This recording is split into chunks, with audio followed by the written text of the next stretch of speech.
Welcome to Career Tours. This week, don't leave without a deliverable. Folks, this guidance answers the questions, what do I do when my boss is vague about what I actually need to do? How do I know what I should be doing? How do I know I'm getting the right things done? So, Wendy, we try to encourage people to be professionals and to be successful at it. And part of being a professional is doing the right thing and doing it well. So we've discovered that one of the things that makes that very, very hard is that managers and directs have very big differences about what they think each other should be doing and so on. And managers are often vague about deliverables or tasks or assignments. And directs often get in the habit of defending themselves from work by just being quiet and so on. But we recommend that when deliverables need to get done, when tasks are being handed out, when assignments are being doled out, that you be clear about what you're responsible for, and in some cases actually suggest the details yourself. That's right. Should I go through the outline? Absolutely. So the first thing we're going to talk about is the effective manager value chain, which there is a manager tools cast about because it really applies to managers. But since the managers are going to be giving the individual contributors the tasks, we're going to explain to you what that is so that you can kind of fit the rest of the guidance into a framework. And then we're going to talk about how to create a deliverable. And a deliverable is who does what by when. And then we're going to talk about tracking your work briefly. Okay, so since I coined the phrase EMVC, Effective Manager Value Chain, I'll ask you, why don't you walk everybody through it in your own voice, what the Effective Manager Value Chain is, unless you want me to do it. I want you to do it. Oh, okay. Well, easy enough. Since I copied your show notes. Yes. So, folks, this is an example of manager tools and career tools working hand in glove, but there's a different approach because we're talking to you as a direct now as opposed to a manager of others. And basically, when it comes to the job of a manager, hopefully you know that the job of a manager is to achieve results and to retain his or her people. And that ends up being, in so many cases, a function of ideas we have, the actions we take, how we measure those actions, and the results we ultimately achieve for the organization. And that is the effective manager value chain. How can you turn the ideas you have for how you're going to get your work done into the work getting done and being able to be measured? Because if it's important, it's going to be measured so that you can deliver the results. And if you create this chain, you're much more likely to be able to achieve your results, but in addition, be able to figure out when you're not going to achieve your results in advance and make changes, or when you don't achieve your results, be able to backtrack and say, look, clearly our mistake was here, we took the wrong path, or we were on the right path, we just didn't execute well. Sometimes it's the path, sometimes it's the execution, sometimes it's what you're measuring, sometimes you choose poor proxies, and so on. And everybody loves to talk about ideas.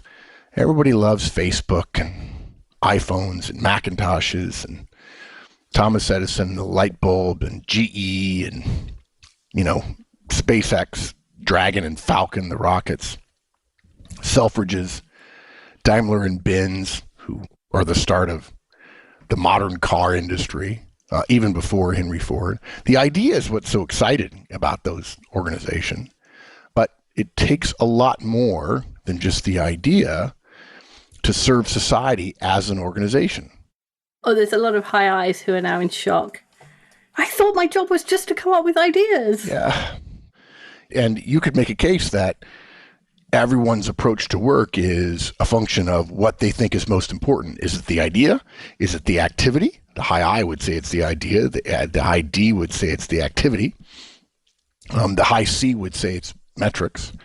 But everybody agrees you get in trouble if you don't achieve your results. And by the way, the high S would say people. Yes. Yeah, I was thinking that it almost reflects everybody in the Well, it does because who comes up with the ideas? Who does the actions? Who comes up with the metrics? People do. And so for an organizational idea, whether it's an individual manager coming up with it or an individual contributor coming up with it, for an idea to deliver value to the organization that ultimately, therefore, helps the organization deliver results, whatever those results might be, it goes through this chain. The idea, the action, then the measures on it, and then the results. And ideas are the first step. But we've got to learn as individual contributors how we are involved in that. And we need to make sure that we know how ideas get turned into action and how make sure that we're comfortable with the metrics. A lot of people would say, well, you're measuring me wrong. Well, then get involved in getting measured right. And folks, don't tell your boss, oh, don't you trust me? Because she says, hey, listen, I want this done by this date, and I want this done by this date, and this done by this date. Don't you trust me? Sure, I trust you completely. And as the Russians say, trust and verify. You don't just trust organizations to do what they say they're going to do and then magically produce products. Because if there was no project management, if there were no deadlines, if there were no budgets, if there was no measures of profit and so on, we'd all just trust each other. But nothing would get done on time in an effective way, in a way that was profitable. That's why nobody has retirement funds, right? Because it's so far away and there's no deadline to do it unless you're 64 and 364 days. But that's why. And I'm absolutely scared because you were the grasshopper and not the ant. So when a manager wants to implement an idea, he has to convert those ideas into actions. And those actions are broken down into deliverables.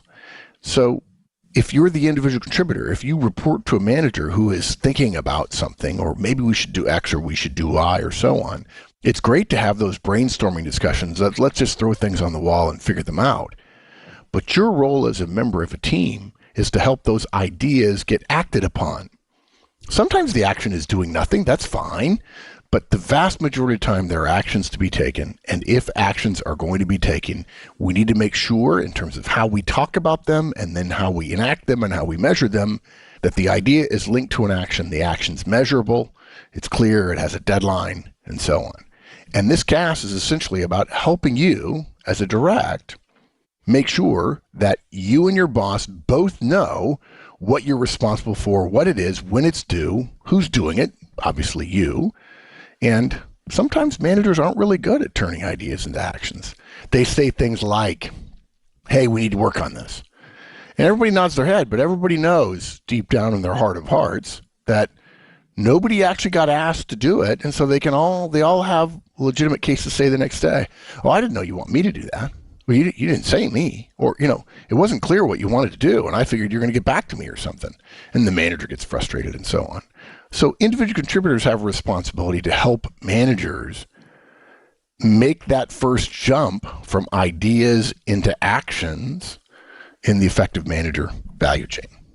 So let's talk about working out how you get from let's work on this to something like who does what by when. Yeah. Okay. That's creating a deliverable, right? Creating a deliverable, exactly. Yeah, okay. And action and task and deliverable, everybody uses them interchangeably. They're not, though. Don't even talk right now. I'm very angry. Okay. Very angry that people do this. It's like saying love and like and enjoy and appreciate. Those are all the same. They're all the same, right?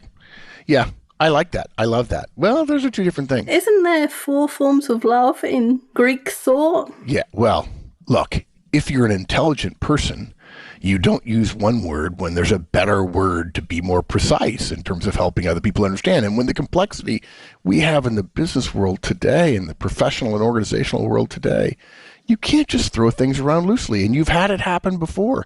People have said X and you heard Y. And it's normal. People communicate differently. But yeah, actions and tasks and deliverables are all different things. And too many managers talk in actions. Too many directs think about tasks. But what really matters, what makes things go, the connecting of ideas, actions, and metrics is a deliverable. Okay, sorry, I'm off my high horse now. That's okay. It was a good one. Give us an example, though. Yes, it's hard to know what they are without hearing what they sound like. So if your boss were to talk about an idea he has for allocating, for revamping the accounts receivable process, let's just say you're in accounts. If he gives it as an action, he might say, Sarah, this is my idea, explains the idea, and he says, can you take some action on that? Which is really vague because taking some action on it might be just writing it down in your book. Here's what's interesting about that. In my mind, the manager might very well say, ooh, I trust Sarah And trust in this case translate as, I assume she's thinking what I'm thinking. She has the same basic approach to task development and the general strategy and approach we're taking here. And she will come up with something that's 70, 80, 90% of what I would actually come up with. And that saves me a bunch of time. And to use an example I've often talked about, that's a good example of the manager relying on the speed of trust, meaning I can trust her. But actually, that's not trust. That's just personal knowledge that that person works the way I do. And it's lazy in the sense that you probably ought to have a lot of experience with a person knowing that they're going to do what you think ought to be done, or that you don't care the way it's done as long as you're clear that what action is. But if you just say, can you take some action on that? And somebody takes some action on it, and it makes complete sense to them, and you chew their butt because it's not what you wanted, dude, as a manager, right? You're an idiot. How many of us have been in that position? Your boss has said, do something on this, and you come with something, and they go, that's not what I wanted.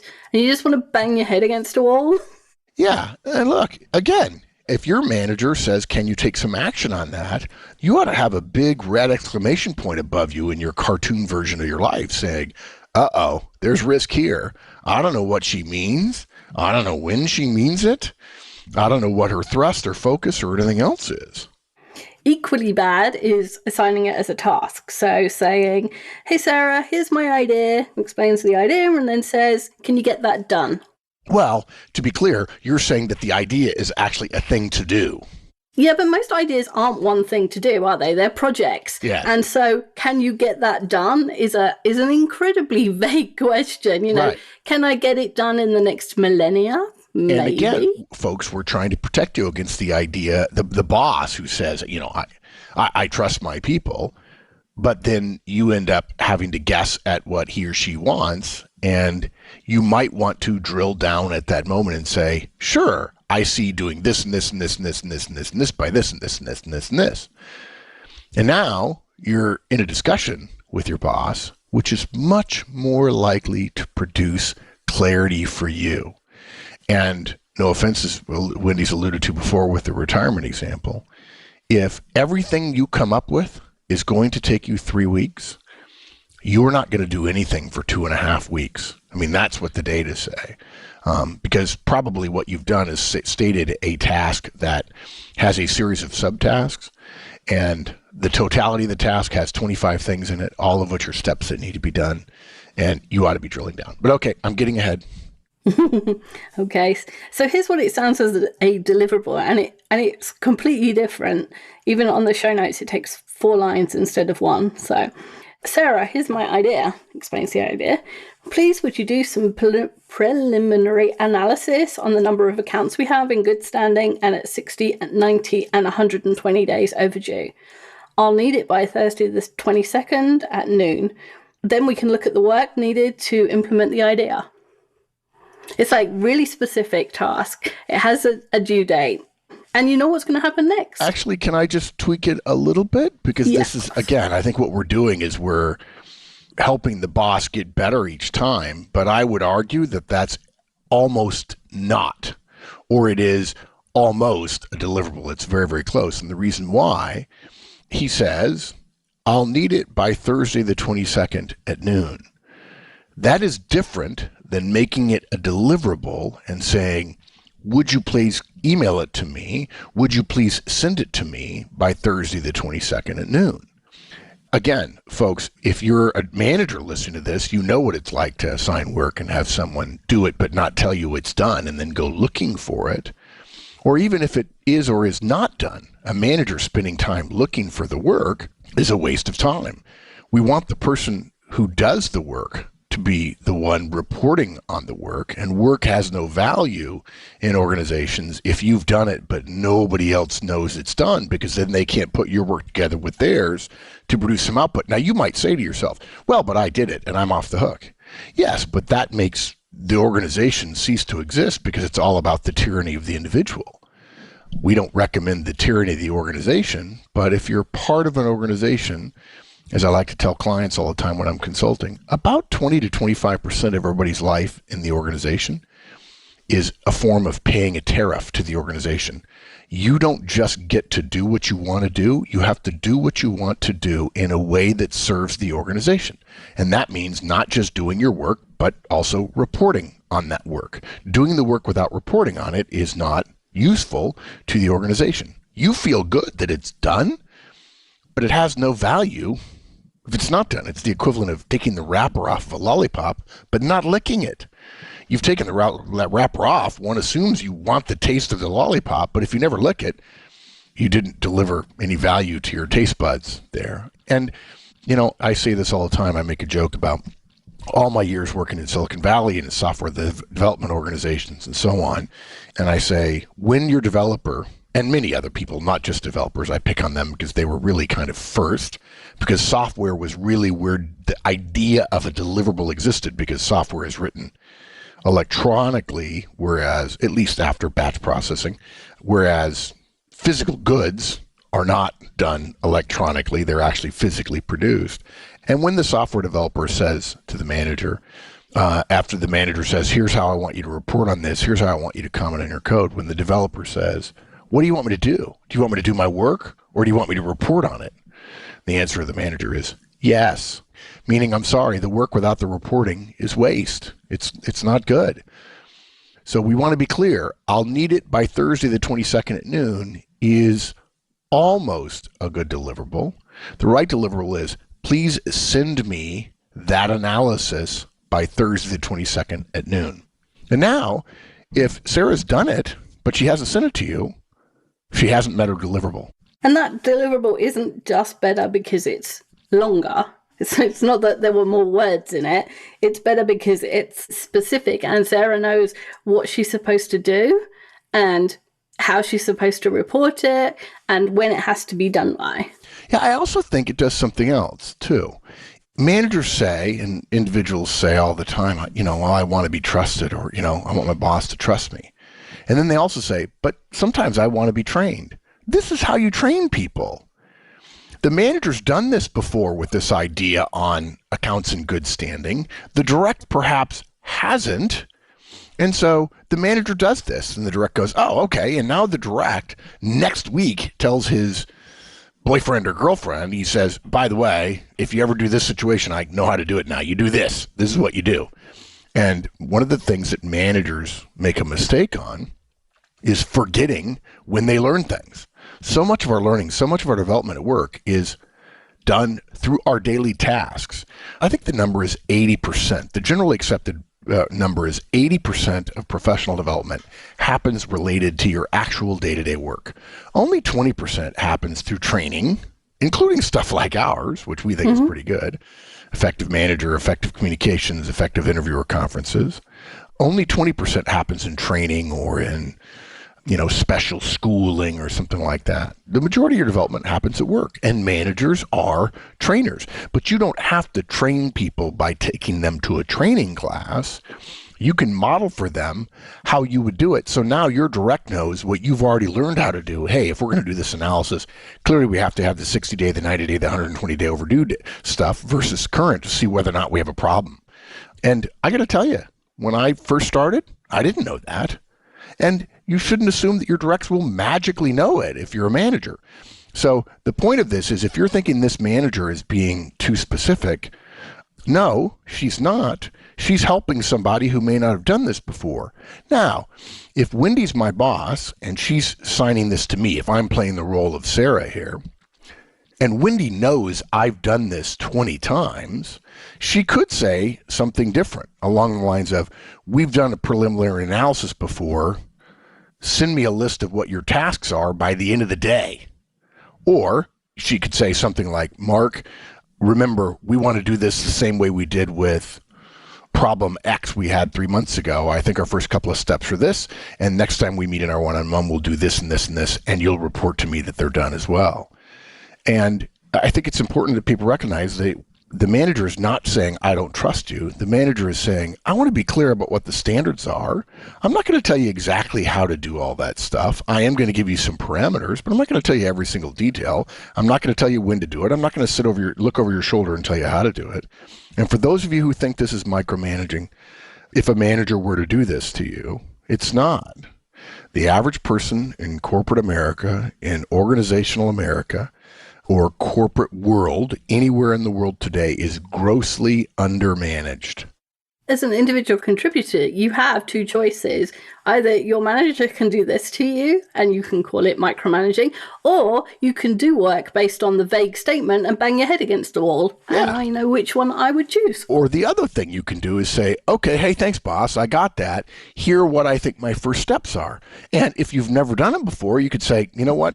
I'm not sure off the top of my head I know how to do that. Well, if your boss trusts you, if you think your boss is not giving you guidance because he or she trusts you, then if in fact he or she trusts you, she ought to be able to hear you say, hey, I'm not sure about what this next step would be.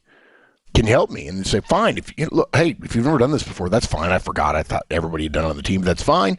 Come by and see me at the end of the day. We'll walk through the next 5 steps. But don't leave today without talking to me about what your first 4 or 5 deliverables are. So I just went on a rant about training, I know, but... What you were saying about training reminded me of learning to drive. You learn to drive, you have the certificate or whatever constitutes a pass, and then you learn to drive. The idea that you've learned to drive when you've passed the test is just so wrong. And a lot of the times there's somebody else in the car with you and they say, hey, if you're in this lane on this roundabout, you get round the other bit much easier. And so that's like being trained on the job. Yep. And everybody knows you learn, well, I don't know, maybe my experience was unique, but I don't think it is, that you don't learn to drive until you've learned to drive. Well, you don't learn to drive until you're driven a lot. But the organizational way of thinking about things is don't drive, right? Don't get in the car because heaven forbid you be wrong and get in trouble. Okay, so we'll do an example of how to turn the vague directions into a deliverable of your own. So if your boss isn't the one who says, hey, I want the work done like this, I need it by this time, then you still have that vague statement of, we need some work on this, or let's get that done, or whatever. Let's be clear, though. What is a deliverable? A deliverable is who is going to do what by a specific time, a deadline, okay? And it includes the communication of the status of the task in the task itself. So in other words, I can't assign to Wendy, please do some analysis by Tuesday at 2 o'clock and call that a deliverable, because the word deliverable means the thing she does gets delivered to me. A deliverable includes the communication. So, Wendy, send me an email with your analysis by Tuesday at 2 o'clock. That is a deliverable as opposed to a task. Do the analysis by Tuesday at 2 o'clock is a task. And if I'm talking to Wendy, it has the who, it has the what, and it has the when. It doesn't really say the detail of how, because as long as I can tell she did a fairly complete analysis, I don't care how she did it. And to some degree, I hope I'm not worried too much about how long it took her to do it. But the key is making it a deliverable so that therefore the manager always knows that things are done when they're supposed to be done. And if I'm late getting something to Wendy, if Wendy's my boss, she knows that as well. If she doesn't have it, it's not done. And again, this saves you the trouble of being sought by your boss. It saves your boss the trouble of coming after you. And it makes very clear what it is you're doing, rather than just, hey, get on that, as we started with as a first example. We've got a little role play. Who do you want to be? Whoever, you're the boss. You tell me. Okay, you be the manager, and I'll be the 2 directs. I'm going to give you vague directions, right? Yes. Yeah, and you're going to suss out of me what I actually want, what I'll tolerate. Yeah. All right, so. Hey, guys, I've had an idea this weekend about streamlining our accounts receivable process. Here are the details, a little bit more background. Can we get that done? What do you think? Wow, that's a really interesting idea, boss. Where did you think of that? Was there wine involved? No, actually, no. I was out on the golf course and I realized I've been having this vague sense that I don't know about some of this stuff, and I thought it'd be good. Oh, cool. Well, how about I start with a preliminary analysis on the number of accounts that we have in good standing and at 60, 90, and 120 days overdue. I can get that done and send it to you by noon on the 22nd, and then maybe we can talk about what's needed for implementation in the next staff meeting. Okay, I think that'll work. But I think we kind of need to know where all the folders are from Dawn first. So, Dawn, can you send me a list? Right? And how long do you think it'll take you? I don't know, a couple of days? Maybe end of business on the 14th? Okay, so you're going to send me a list of all the folders and where they are by end of business on the 14th? Yeah. Okay, great. It doesn't feel that difficult or interruptive. Right. Here's the problem. You say that, Wendy, because this is the way we do things at Manager Tools, but it's not the way most people do it. People think of this as being very almost pedantic. They think it's a little too specific, and it's like, oh, it's not trusting. You know what's funny is people talk about all this trust, but it's not like iPhones or laptops or computer screens or great Samsung TVs or really, really beautiful chairs like an Eames chair. They don't get built on trust. You know, we talked years ago in manufacturing, the revolution in manufacturing of some of Deming's quality and efficiency steps that the Japanese essentially mastered and destroyed a lot of American manufacturing, appropriately so, with their mastery and dominance of it. When one part is done, it goes to the next person. And the next person has authority to say, no, this doesn't meet the standards. And if it's all just trust, then we should let everybody do what they want, and then we'll just pass things through. And, well, waste ends up getting found out at the end of the process, which costs us a lot of money. But no, every single step in the process, somebody checked, is this effective? Does it work? I love the guy upstream from me in the production line. I do trust him, and I check his work. A good way to think about this is like this. We often talk about the links in a chain, but it's interesting. There are links and there's a chain, and they're two completely different things. The links have to be interconnected for it to be a chain.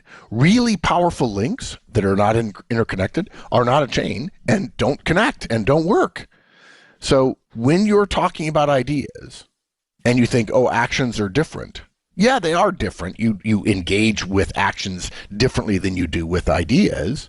But if you don't go well from ideas into actions, it doesn't matter how great each one of them is if they're not connected. So all we're doing is giving you verbiage, thought processes, and ways of thinking and doing around the connection between ideas and actions.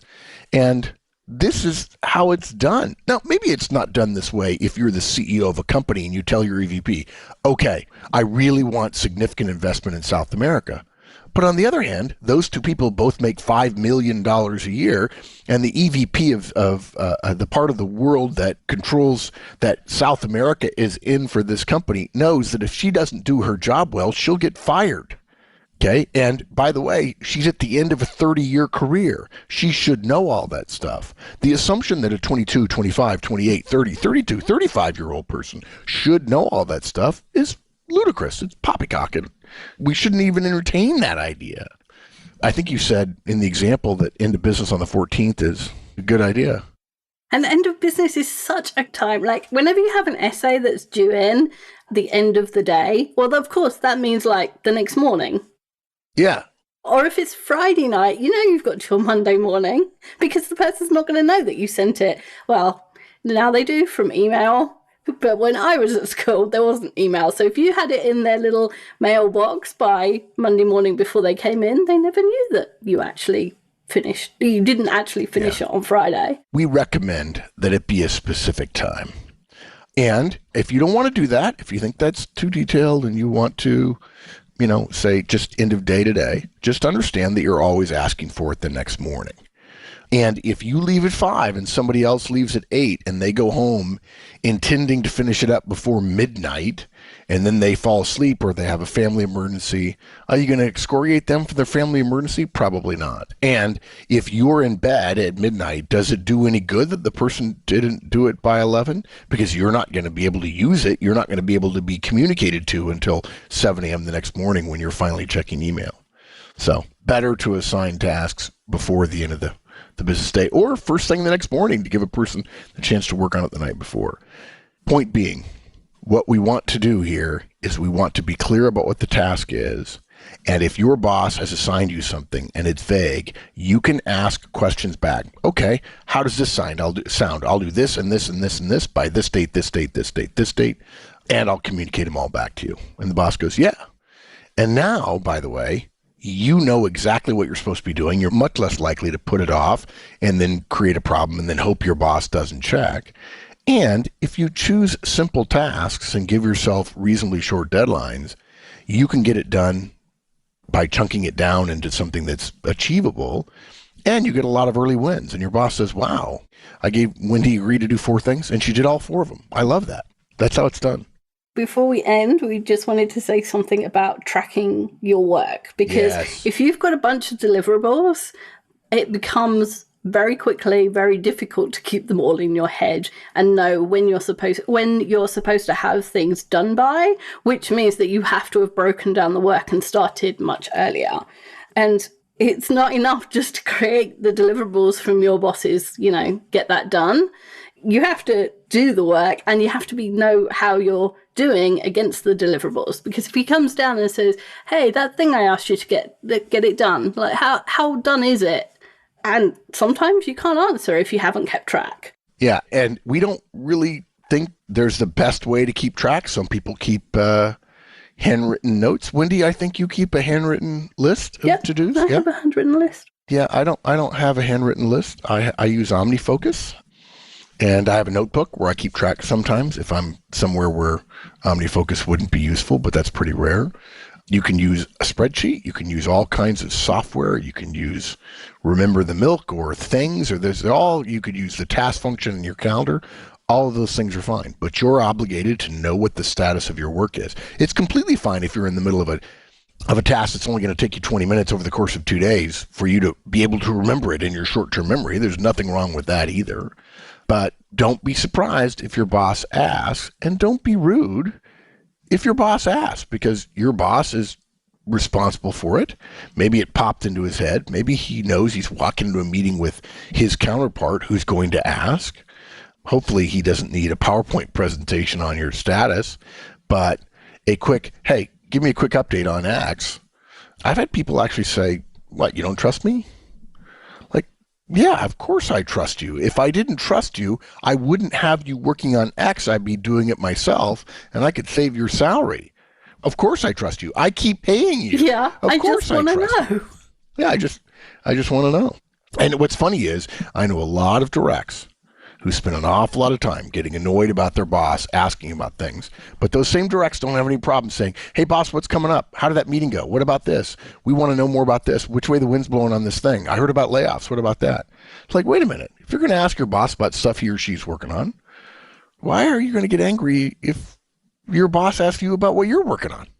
Because what you're working on affects him, and what he's working on affects you. We're so unable to look past 3 feet outside ourselves. We are. And guys, when you do that, laugh it off and resolve to be better. Okay, so you want to summarize? Yeah, we talked about the value chain and how ideas are turned into things of value to the organization and from the organization to society. And we talked about creating a deliverable from vague announcements or vague statements from your boss. So the important thing there are who does what, by when, and how do they report it. And the last thing is don't forget to track your work. Excellent. Thanks, Wendy. Thanks. Bye, everyone. That's all this time. We'll be back with more actionable guidance.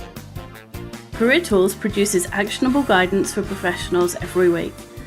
To receive additional materials via our newsletter and to find products for situations you may face, go to www.managertools.com. Search for Career Tools on Twitter and LinkedIn.